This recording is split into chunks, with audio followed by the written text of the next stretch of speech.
2, 1. Good morning, everyone. This is George McClellan coming to you for the final hour of the 3 hours of the FetchYourNews.com TV show. You can contact me at 706-889-9700, or you can email me at george@FetchYourNews.com. This is North Georgia's only live internet talk show. I'm pleased to be a part of it and share my opinions with you. Everybody has opinions. And by the way, if somebody out there would like to come and occupy a chair, as long as you don't block the image of the Christmas tree, and talk about politics, I'm glad to have you. Glad to have you. We got to remember, this is a pro-Trump, pro-conservative show, and our opinions do not languish in the gutters of progressivism. And there's a lot of progressivism around. Well, anyway, we had a great rain yesterday. It swept through pretty fast. Today is cool. It's not freezing, but it is very cool, and there's a wind blowing, but the sky is as bright as you could imagine. What a beautiful day. I love living up here. I love living up here. LJ, these North Georgia mountains, what's nice about them is we get all 4 seasons, but none of them are severe. And the biggest problem I got is keeping up with the leaves that fall off the trees. I've got a nice blower that I use almost every other day just to keep my driveway clean. But that's my personal problem.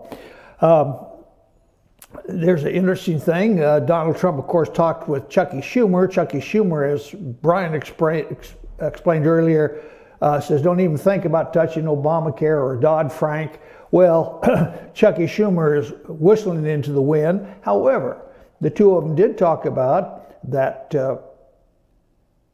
the Department of Justice chief prosecutor in New York City, he's an Indian named Bharat Preet Bharara. I don't know if I pronounced it right, but this guy, he's kind of like an old Rudy Giuliani. He's put financiers and bankers in prison. He's got 100 of them already. And that's the kind of, they both agree that guy would stay. He did have his interview with Trump in Trump Tower, so he will stay in New York City as the Department of Justice prosecutor. Definitely not in the cut of Loretta Lynch. And speaking of which, there's a lot of talk. I mean, the press is going crazy now about conflicts of interest with Trump's property, with his holdings. I mean, the man is a multi-billionaire, $2 or $3 billion, I guess, and that puts him in a class above other people. That much, you know, he has already said he will not accept the annual salary that comes with the presidency because he don't need it. That'd be a step down. He's going to let his businesses be run by his children, but of course, those are his businesses. And there's nothing in the Constitution that says he can't do that, but there has to be some kind of a watch. Here's my recommendation. I think that Donald Trump should have the FBI reestablish the office, their former office in the White House. You may recall, once upon a time, before the Clintons, the FBI had an agent in the White House, a small staff, as a matter of fact. The Clintons came, and the first thing they did was run off the travel people who run the White House for so long, charge them with crimes, and the FBI had to do the investigation. The only one man charged was acquitted after 30 minutes in trial, but his reputation was ruined. The FBI pulled out of that office. They closed that office down and left. And they haven't been back as far as I know. If they're back, it's a secret thing. But the FBI does not necessarily want to be connected with criminals. And the Clintons were criminals. I could see that. And Obama has proven already that he is a criminal. His whole administration is a criminal. And for the FBI to fend off that, being stuck with that allegation that they are co-hosts to criminality and federal government is an awful burden to bear. And then comes James Comey, who all but proves it. James Comey James Comey, he should resign. He's got 8 or 9 more years on his 8 or 9, probably 7 more years on his contract. He can't be fired technically, but he can be pushed out or forced out. So if Trump has an FBI agent or office right there in his West Wing or the Oval Office or nearby, then he can fend off a lot of the assaults that the left-wing press is going to make at him for his business dealings, and that's my offer on that. General Petraeus, his name comes up consistently. I have said he would make a good Secretary of State. Any of those successful generals would make good Secretary of State, but General Petraeus has one problem. He is on probation, and if he were to accept that job, he'd have to get the permission of his probation officer. Sounds like a pro forma thing. I think it would come without any problem, but the law is the law. And if Trump is going to maintain the law, then he would certainly have to help Petraeus in that regard. The Republican Party is publicly relieved that Nancy Pelosi has returned to her position as the leader of the minority party and that's the gift that keeps on giving. Who couldn't be happy with Nancy Pelosi doing the same thing, shooting the same gun at the same problems? The Pelosi leadership, the last time she was challenged, there were, in her caucus, in the Democrat caucus, there were 3 votes against her. This time there were 63 votes against her. So she does not have even possess a mandate in her own party. So she'll sit there and do what she thinks she can do. Many in the GOP are jubilant over her selection. She fought off Tim Ryan. Tim Ryan is a backbencher. You see nothing from him, you hear nothing from him, he just votes. And that's all he does and takes his salary. But he's not a dumb man, he's got some ideas, and the ideas are workable and would help the Democrat Party. I even had mentioned in one of my short takes that Ryan has got to if Ryan was to become the leader of the Democrat Party, he would have to renounce the Democrat Party's reliance with socialism and Marxism, get on his bended knees and beg forgiveness from the American people for abandoning the U.S. Constitution and move that party completely away. Another headline that was in the paper today, in the news today, concerned that very thing, but it said it was a comment by former Representative Kunichi, I'd have to look at it to remember it, Kucinich. That is a Slavic name, either Serbia or Montenegro or Bosnia or Croatia. It's one of those kind of names. Kucinich. He said that the Democrat Party will never succeed if it doesn't separate itself from the Republican Party. Well, he's absolutely true, but he should reverse the parties. The Republican Party needs to show it's separated from the Democrat Party. The Democrat Party is already on its way to self-destruction. They just proved it with the re-election of Pelosi.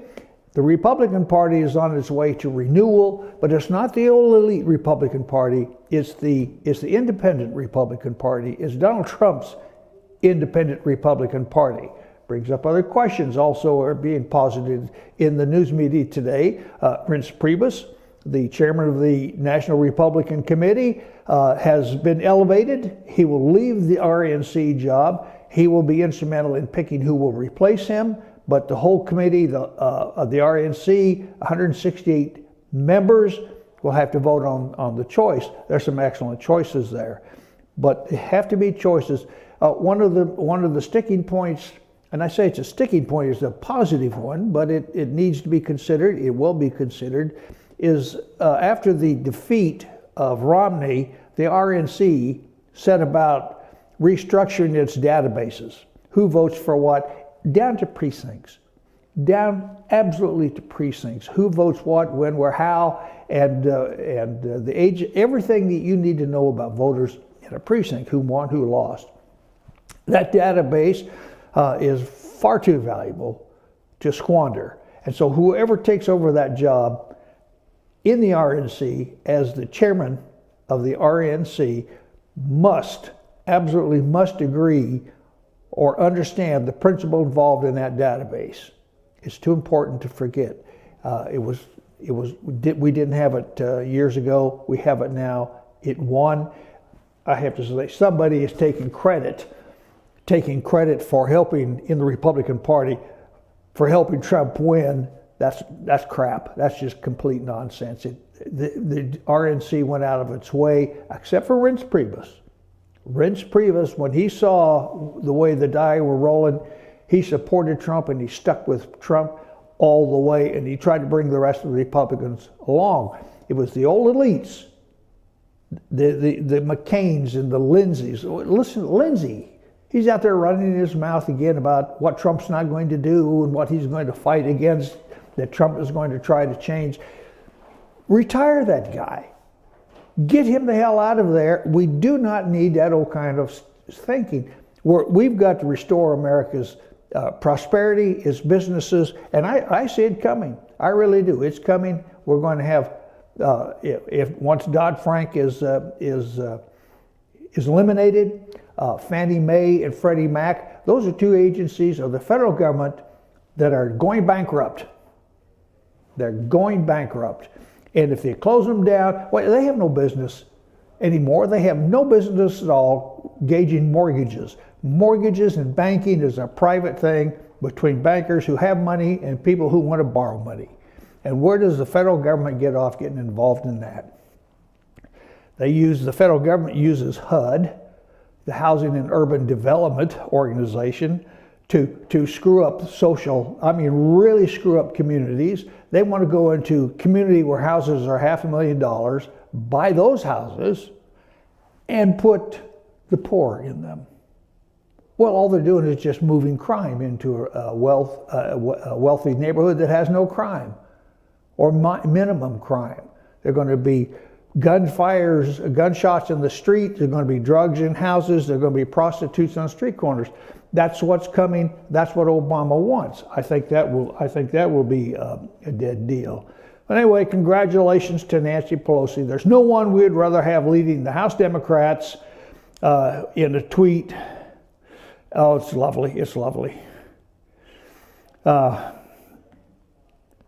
Kellyanne Conway, she said, what a relief. I was worried they had learned from the elections and might be competitive and cohesive again. Clearly they are not. They're not competitive, and they certainly won't be cohesive. Looking through headlines here, I'm trying to, I have a note here I'd like to talk about the fake news. Huffington Post,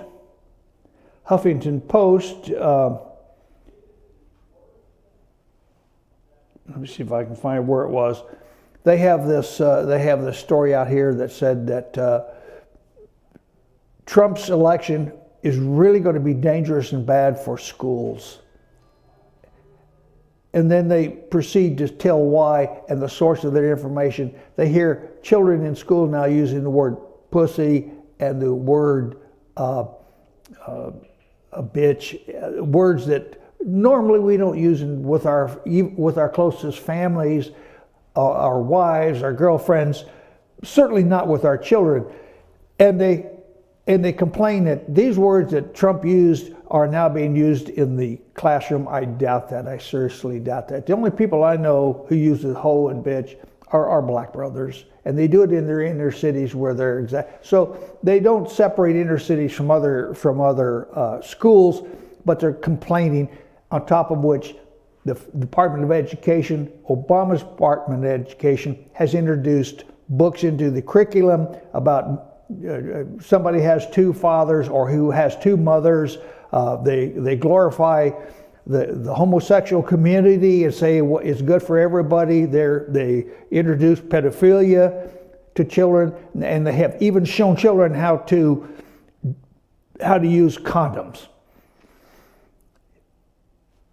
What the hell are they talking about? Trump's language.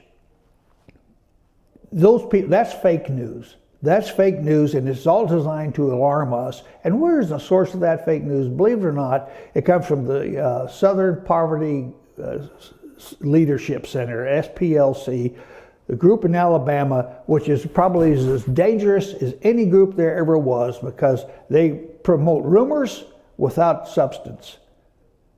And they cannot tell you a school, they will not tell you school or name teachers or anything like that who are making these complaints. And the fake news is something that just irks me to death. Karl Rove, remember Karl Rove? You see him on Fox News now. Karl Rove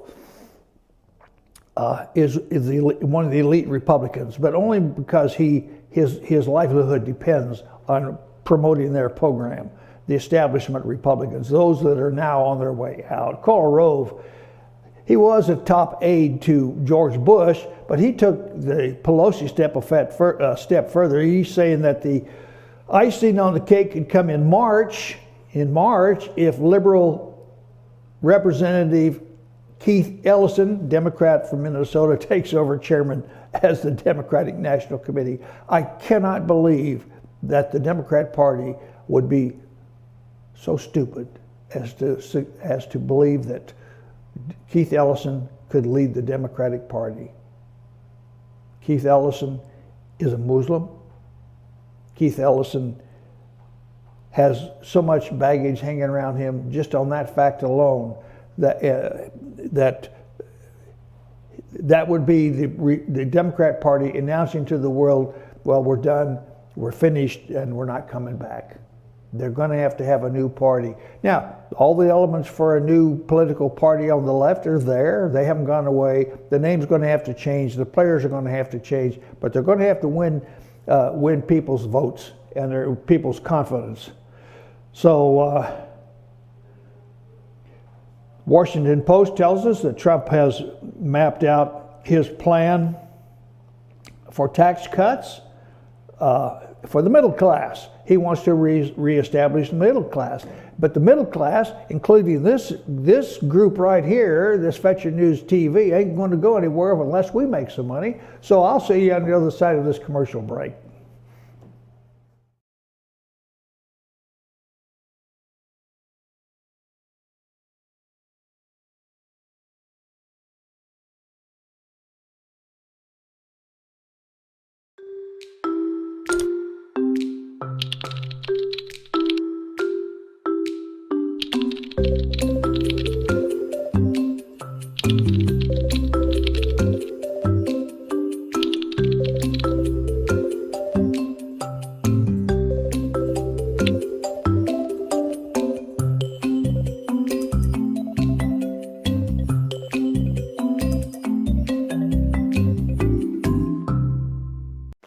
Pizza Hut makes great pizza, but they can't tell you what a gift it is.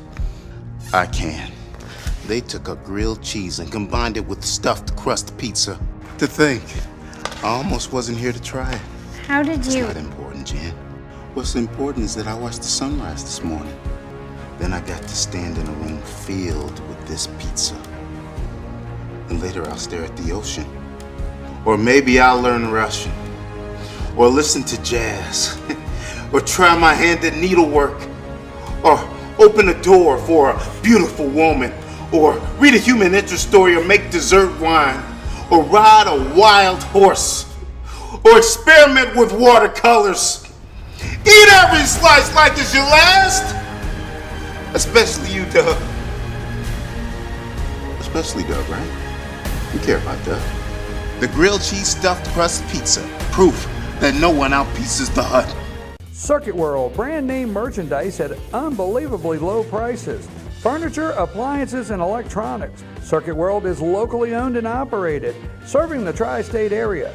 Circuit World has highly trained professionals to help. Visit your hometown Circuit World today. 3 locations in Georgia: Ellijay, Blue Ridge, and Blairsville, Franklin, and Murphy, North Carolina. No credit checks, so let Circuit World deliver to you today. El Rey and Ellijay. El Rey Mexican Restaurant. Family owned and operated, and a local favorite for families, parties, and meetings. Great prices. Friendly service and delicious Mexican cuisine. Patio dining available. Come sing in Carlos's Cantina every Friday 9 to 1. Eat in or take away. Same location for 14 years. Open 7 days at the corner of Maddox Drive and 515. North Georgia's favorite Mexican cuisine.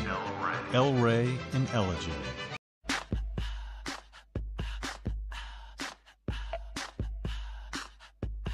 What you gonna do with all that junk?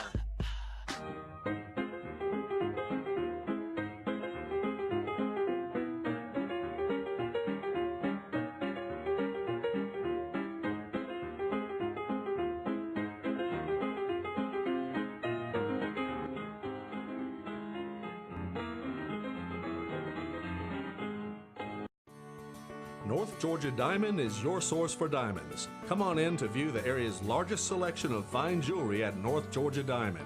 All repairs and designs are done on site by our jewelers. And North Georgia Diamond has the lowest prices on loose diamonds. You can also sell your gold, silver, and coins at North Georgia Diamond between Walmart and Lowe's in East Ellijay. Locally owned by Bill and Allison Craig, North Georgia Diamond is your source for diamonds in North Georgia. When Days Chevrolet in Jasper gives thanks, we give big. With over 20% off MSRP on remaining 2016 models and savings up to $10,000. New Silverado Crew Cabs from just $31,900. Or get 20% off MSRP plus days discounts on 2016 Malibus. Now just $18,900. Save up to $10,000 off MSRP today at Days Chevrolet in Jasper. Better days ahead, Days Chevrolet. Find new roads.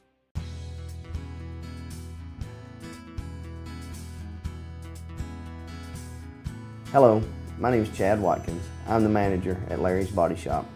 We are a family-owned and operated business and have been serving the North Georgia area since 1978. We are located at 1216 Progress Road in Ellijay, Georgia. Our shop specializes in collision repair and we work with all major insurance companies. Larry's Body Shop is ICAR Gold, the highest role of training recognized by the collision repair industry. It is estimated that only 10% of collision shops meet these standards. Our shop consists of state-of-the-art equipment such as laser measurement system, down-drive spray booth, spot and MIG welding equipment. All of our paints are mixed on-site so that we can guarantee your paint to match every time. I know that having an accident can be a stressful event. We take pride in making sure our customers are satisfied with the repair of their vehicles. Our waiting area is clean and comfortable with free Wi-Fi and refreshing beverages. So if you're in an accident, stop by and see us at Larry's Body Shop. I'm Sheriff Dane Kirby, and I'll stand up for you. I'm Stacy Nicholson, Sheriff of Gilmer County, and I will stand up for you. Stand up and speak out. No matter how rich, cool, talented you believe yourself to be, how you treat people ultimately tells all. I am Allison Sosby, District Attorney, and I'll stand up for you. Pizza Hut makes the best pizza in the entire universe, but they won't tell you that. I've been marooned on this planet for a while now. You are an impressive race. Your children know excellent hiding places. Your oceans aren't filled with lava. And you figured out how to combine a grilled cheese sandwich with a Pizza Hut pizza. Surely interstellar travel will soon follow, and then I can finally get back home. Round. Round like home. The grilled cheese stuffed crust pizza, proof that no one out-pizzas the Hut.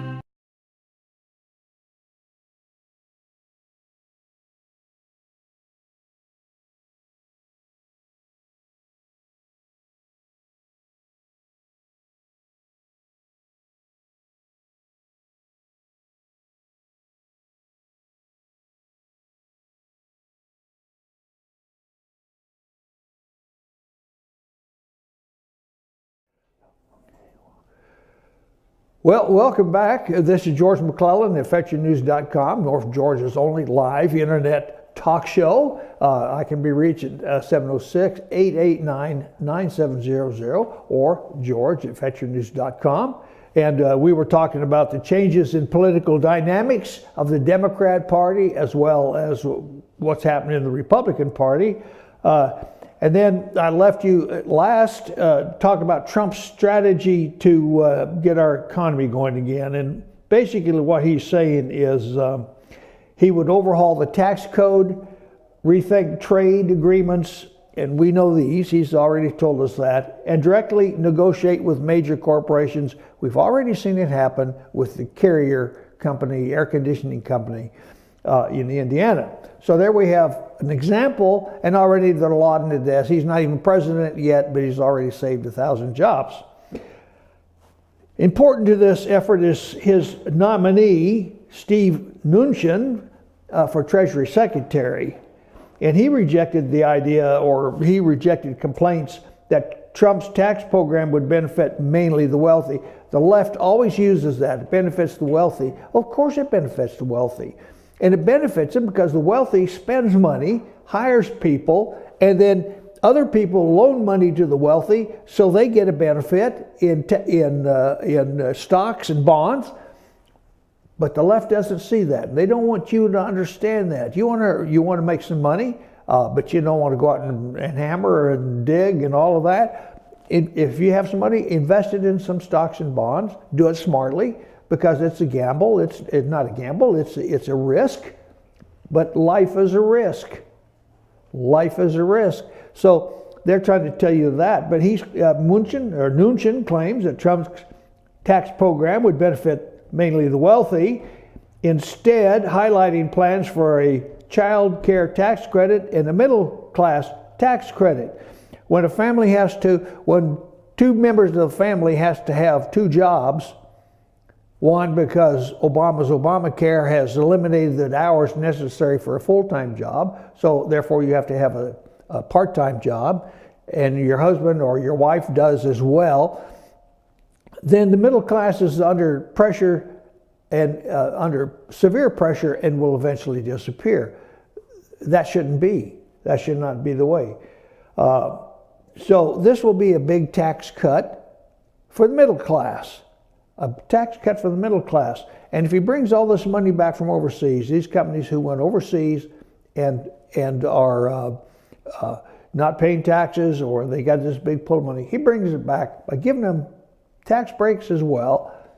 Jobs will flow in, and America's middle class will be restored. Democrats don't like it. The leftists don't like it. Trump's strategy secured an earlier victory this week when the president persuaded Carrier not to move 1,000 jobs from Indiana to Mexico. And I mentioned that.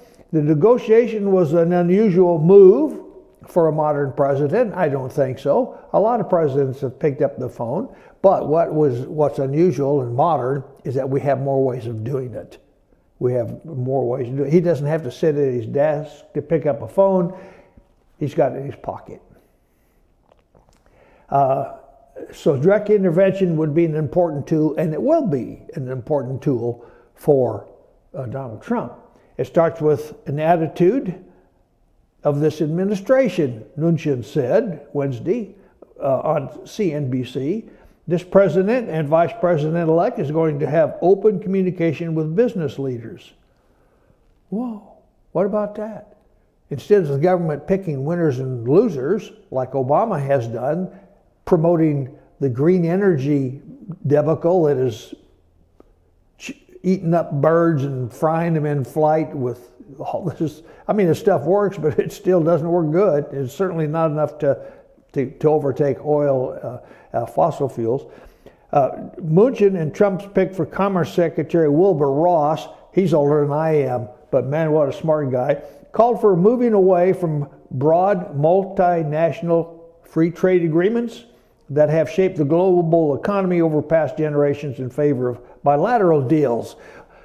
The global economy people are the one world government people. They are the ones who want every country in the world to be under the control of, let's say, a United Nations leadership. Can you imagine Obama as the president or the chairman or whatever of the United Nations? The job he would like, by the way.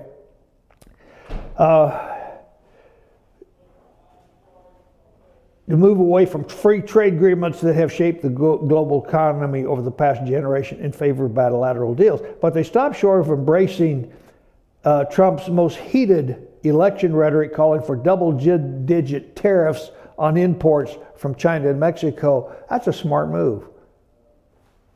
Trump says it, tweets it, now they're talking about it. Whether he does it or not, he has been trolling for those people, and they rose to the bait. Trump's sweeping campaign promises, turning them into reality, could prove a daunting challenge for his newly named economics team, which includes Todd Ricketts, co-owner of the Chicago Cubs, as Deputy Commerce Secretary. Trump's proposals are both expansive and aggressive, starting with his pledge to create 25 million jobs and push growth to 4% annually. My goodness. That's America coming back, and the rest of the world should stand up and take notice of that. Many economists, have questioned whether that is even possible in the face of an aging workforce and slower growth in productivity. Brings up another point. One of Trump's promises is to investigate the visa program that supplements American workers with foreign workers who are trained and skilled mainly in computers. But we keep importing. Obama keeps importing into our workforce people who just got off riding camels and have no education or little education except what they read in their own book, the Quran. We have a workforce of Latinos coming across the border who are quite willing to do what they do best, and that's pick fruit. But I saw a machine yesterday that harvested radishes, wrapped them up, and packaged them right out there in the field, and only had 5 people working this whole dang machine. And the machine was self-automatic, and it just dug up rows and rows and rows of radishes. So it's reducing even the need for hand-picked labor for people who go out there and sweat. Robotics are changing a lot of things. 2, if our industries are to succeed and we make money, it's going to be with less people. And we got to accept that it's going to be with less people. We do not need, it will not be necessary to build cars with hands. Robots are doing it. The robots are already doing it. Specialized machinery will require some hands, specialized machinery being agricultural equipment that have to be made. You want a good, if you're out here wondering what a good job would be for you in the future, learn how to repair these things. Go to a technical school, learn how to become a mechanic, a welder, learn these skills, and you'll have something to sell to somebody who has a broken harvester, a broken machine, a broken tractor. Learn how to do these things. That's where the industry is. Some of the richest people in this community right now, or at least are the plumbers and the electricians. You need electricians when you build a house, a new house, but you need electricians when you try to repair an old house too. There's always a need for these skills. Air conditioning as well. Gee, that's where to go. And I really recommend that. As far as machinery and working is concerned, I started my career as a highly skilled machine repairman. And it was teletypes and it was cryptographic machines. The Army they spent 9 months sending me to school to learn how to be a mechanic. Not like working on a car. It requires precision equipment. It required multimeters. You had to know how all of this. You had to know. But suddenly, within a year or two, after it got out of the Army, and that was in the 60s, those machines were gone. The old Kleinschmidt and the Chicago teletypes that you see in TV movies with every machine having a man in uniform or a woman sitting there reading off police reports. Those days are gone. Those things, you go up to the Spy Museum and you can see them up there. So things change. You got to stay ahead of it. Even in the computer industry, the software changes so fast, so rapidly, that if you're not ahead of it, you have nothing to sell and your earnings will be lower. So anyway, that's one of the problems that these people will have. We have Trump's new economic team said that overhauling taxes, particularly cutting the corporate tax rate, would increase incentives for businesses to invest and hire some more workers, eventually resulting in higher tax revenues. Ronald Reagan's regime proved that with his trickle-down economics. It's a name, but it worked. These people make money, that money's going to flow down. They're going to hire you as well.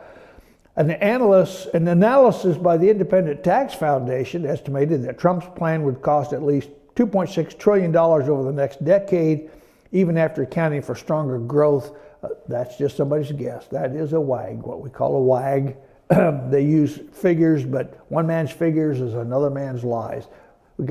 So we cannot not, what they're saying is, well, we cannot not do that because it might not be beneficial. It might be harmful. Nonsense. Obama was harmful. Everything his administration did was harmful. And we got to get rid of that harm. Munchin and Ross reiterated the administration's commitment to cutting taxes for the middle class, but that remains a key difference between the president-elect's campaign plan and the tax blueprint put forth by GOP leaders on Capitol Hill. That's the establishment Republicans. And that contest is going to come to an end pretty soon, very quickly. Trump will win. Trump will prevail. The congressional plan, like Trump's, would cut taxes for the wealthy and for corporations, but it would not do nearly as much as Trump would to cut taxes for lower and middle income Americans. That's you and me. Because I can tell you, they're not, those people, those big millionaires are not watching this show. You are. Reconciling the two will be a major sticking point in any tax reform negotiation. Let's hope that those people have read Trump's book, The Art of the Deal, because they're going to be dealing with Trump. And if he wants it, he'll figure out a way to get it. He'll negotiation. Okay, and I'm at a point now where it's time for another word from our sponsors so we can be capitalist one day and make a lot of money, I hope. See you on the other side.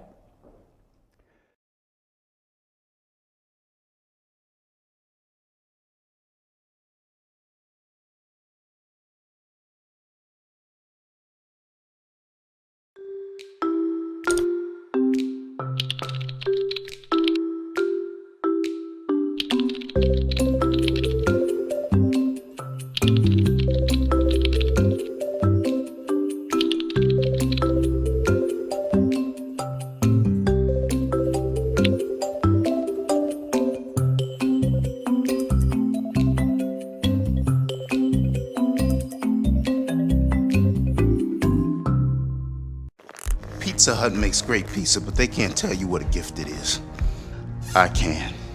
They took a grilled cheese and combined it with stuffed crust pizza. To think, I almost wasn't here to try it. How did you? It's not important, Jan. What's important is that I watched the sunrise this morning. Then I got to stand in a room filled with this pizza. And later I'll stare at the ocean. Or maybe I'll learn Russian. Or listen to jazz. Or try my hand at needlework. Or open a door for a beautiful woman. Or read a human interest story or make dessert wine. Or ride a wild horse. Or experiment with watercolors. Eat every slice like it's your last. Especially you, Doug. Especially Doug, right? You care about Doug. The grilled cheese stuffed crust pizza. Proof that no one outpieces the Hut. Circuit World, brand name merchandise at unbelievably low prices. Furniture, appliances, and electronics. Circuit World is locally owned and operated, serving the tri-state area. Circuit World has highly trained professionals to help. Visit your hometown Circuit World today. 3 locations in Georgia, Ellijay, Blue Ridge, and Blairsville, Franklin, and Murphy, North Carolina. no credit checks. So let Circuit World deliver to you today. El Rey and Ellijay.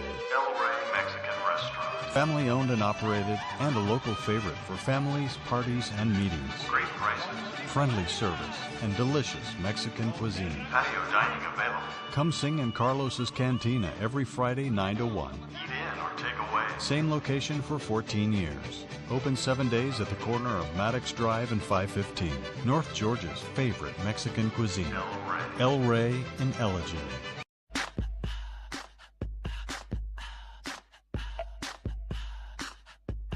What you gonna do with all that junk?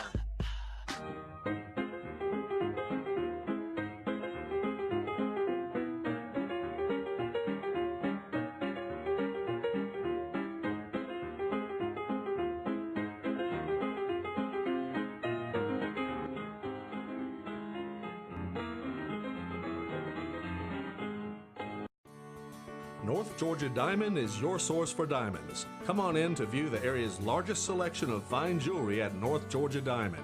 All repairs and designs are done on site by our jewelers. And North Georgia Diamond has the lowest prices on loose diamonds.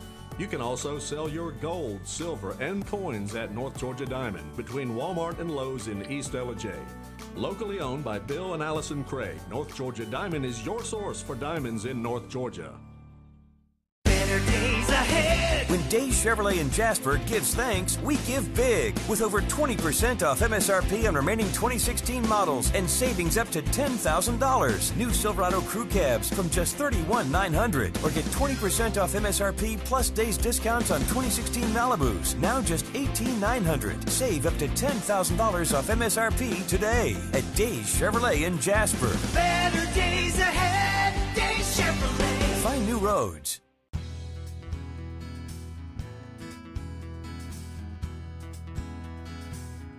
Hello, my name is Chad Watkins. I'm the manager at Larry's Body Shop. We are a family owned and operated business and have been serving the North Georgia area since 1978. We are located at 1216 Progress Road in Ellijay, Georgia. Our shop specializes in collision repair and we work with all major insurance companies. Larry's Body Shop is ICAR Gold, the highest role of training recognized by the collision repair industry. It is estimated that only 10% of collision shops meet these standards.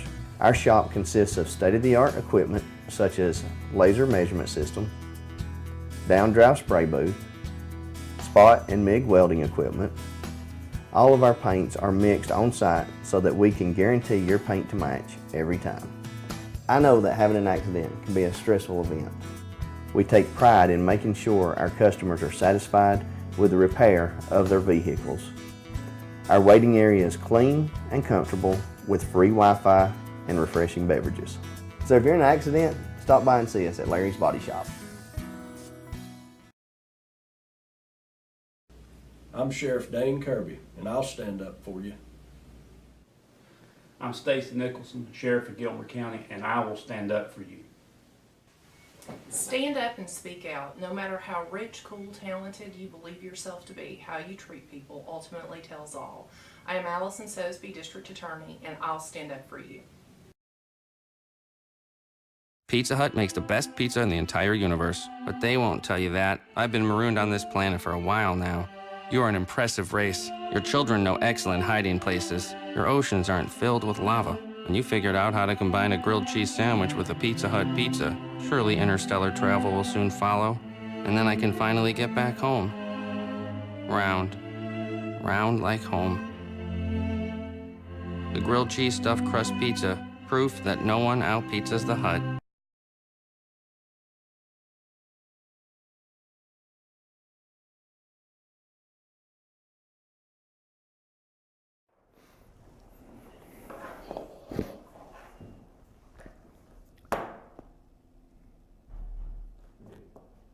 Oh, welcome back. George McClellan at FetchYourNews.com, North Georgia's only live internet talk show. We're in the final segment of my last hour for this week, and I want to talk about what is the final American product. And I take this from an article written by a fellow named Brandon Smith. Every time he comes out with something, I have to read it, digest it, understand it, and it's on the Personal Liberty website. Now, give credit where credit is due. This man agrees with a lot of things I've said. I understand exactly what he's talking about, and he talks about it probably a little better than I do. So I'm going to share it with you and see where we go. The progressive left. Now, this is the goal for America, what they think we should be like. The progressive left knows how to make propaganda. When the crap they peddle doesn't take and the public stops them cold with the wall of skepticism, they don't give up. No. They double down and go for broke. This apparent boundless drive to forsake all logic, like re-electing Nancy Pelosi as their leader, and all reason in the name of ideology, is not due to these people being special in their ambition. They are following a somewhat successful historic model of successfully destructive communism. It comes from a playbook once written by a fellow named Karl Marx, Das Kapital.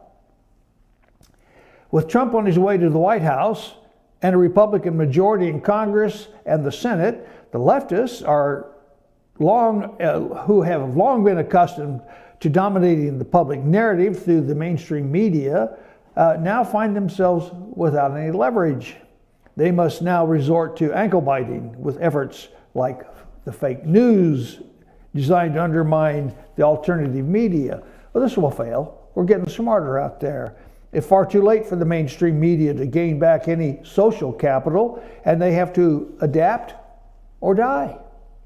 Presently, they are in a derangement syndrome, and we see this and laugh at it.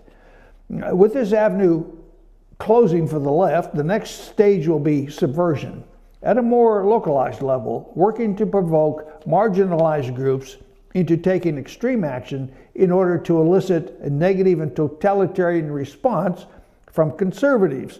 The Black Lives Matter is such a group, for example, and these snowflakes on college campuses, the cream puffs.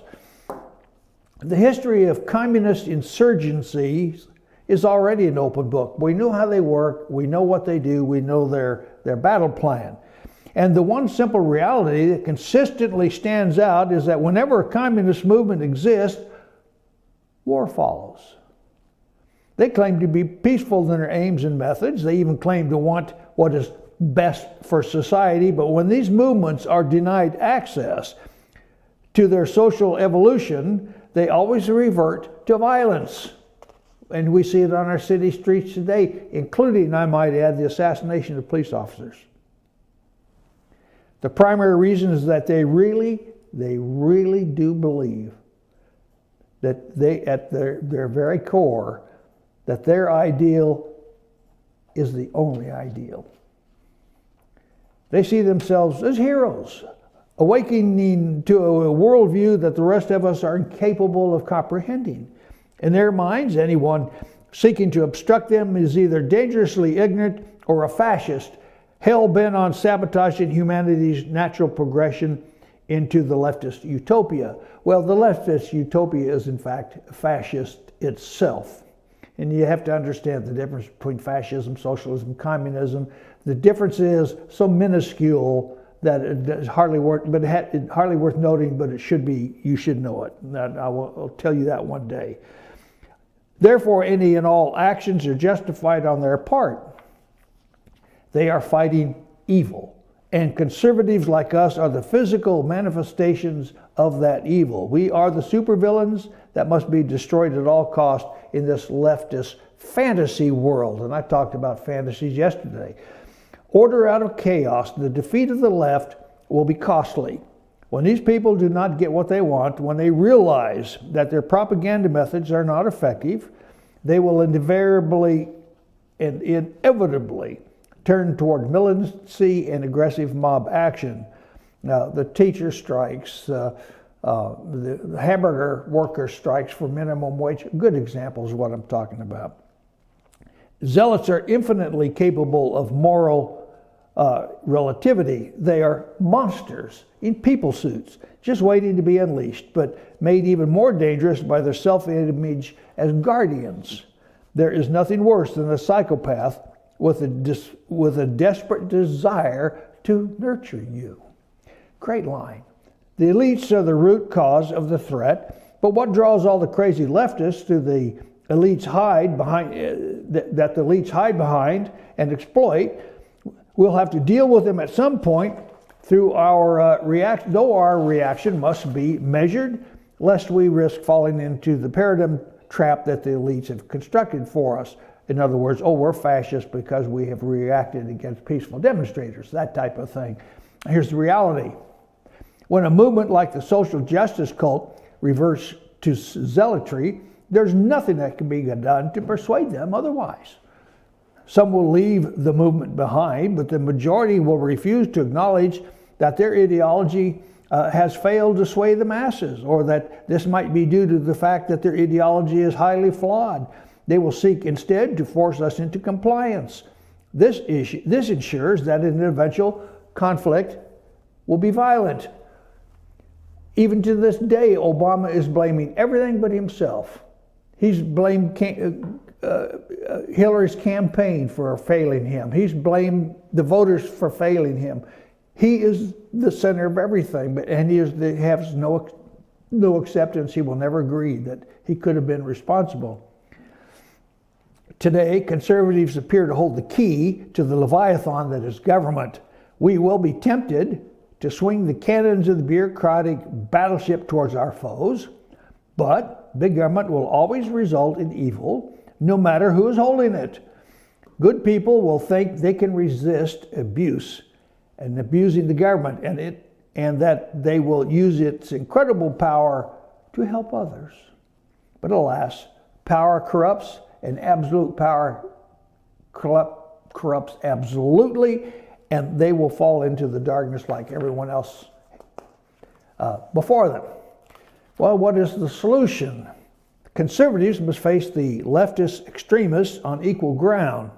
Avoid the temptation of using government as a weapon to extinguish them, and avoid stooping to their level, because there's an extreme risk that we will falter in our principles and become just as bad, if not worse, than the regressive left. We already know this to be true, that this means a decentralized civil war in which government is denied as a player. And that has to be planned for and understood by the leadership.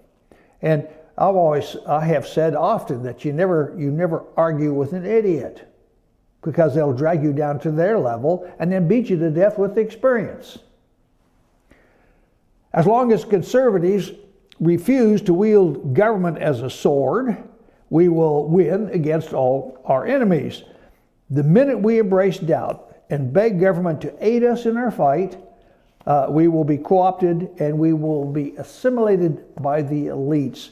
The elites, like John McCain, for example, or Lindsey Graham, or Mitt Romney, who hover in the distance, waiting for us to fail, waiting for Trump to fail. They will swoop in and take over the command. What would this conflict look like? An insurgency versus an insurgency, perhaps. We've seen this before in Russia when the Red Army versus the White Army during the Bolshevik Revolution, the Red Army being the communists who won, the White Army supporting the Tsar and his government who lost. But this is only true in light if the right refuses to join the government to extract its goals. In other words, we still have to keep the government out of this combat. Civil war would be triggered by the left in the United States. A pre-election article was published with the assumption that Donald Trump was bound to lose, and that right-wing extremists were the greatest threat to peace and stability in the wake of a Clinton presidency, and that gave credence to this possibility. And it didn't happen. The majority of their list was composed of scenarios in which anti-government right-wingers could undermine social cohesion. The theory was enhanced by supplemental information provided by the usual suspect, the Southern Poverty Law Center. Now, I might add, we've had 2 incidents already where the people have confronted the government and won. And we've had 3 where the people have confronted the government and lost. Waco was a loss. Ruby Ridge was a loss. But the Bundy Ranch in Nevada was a win, and the refuge, the wildlife refuge in Burns, Oregon was a win. Conservatives will take over the reins of the government next year. In a couple of months, the elites have allowed to take control at a time when trust of government is at a historic low. We have been handed the reins of power, but this is not a cure, it's a curse. We will be no longer considered freedom fighters. We may be considered the jackboot stomping on the face of America. So we have to watch what we do with our government. We have to watch how we handle our government. We have to watch how we use our government. We do not want to betray it. We do not want to pick winners and losers. Got to let the free market run.